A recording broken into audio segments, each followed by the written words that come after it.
ಇಲ್ಲ ಅಯ್ಯಯ್ಯೋ ಇಂಥವ್ರನ್ನ ನಂಬಿಟ್ಟೆ ಅಲ್ವಾ ನನ್ನ ನನ್ನ ಪಾಸ್ವರ್ಡ್ ಎಲ್ಲ ಹೇಳಿದ್ರು ಏನು ಅನ್ಕೊಂಡು ಅಯ್ಯೋ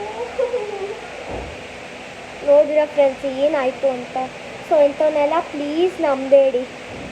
ಈ ಥರ ಆಗತ್ತೆ ಗೈಸ್. ನಾನು ಅವ್ರ ಫ್ರೆಂಡ್ ಅಲ್ವಾ, ಏನೂ ಆಗಿಲ್ಲ ಸದ್ಯಕ್ಕೆ. ಈ ಥರ ಸ್ಕ್ಯಾಮು ನಮ್ಮ ರೋಡಲ್ಲಿ ತುಂಬ ಚೆನ್ನಾಗಾಗಿದೆ. So please careful guys. ನಾನು ನಿಮಗೆ ವಾರ್ನಿಂಗ್ ಕೊಡೋಕ್ಕಂತ ಈ ವಿಡಿಯೋ ಮಾಡಿರೋದಷ್ಟೇ, ಬಟ್ ನನ್ನ ಫ್ರೆಂಡ್ ಎಲ್ಲ ಮಾಡೋದು. Please subscribe, like and share and comment. Bye.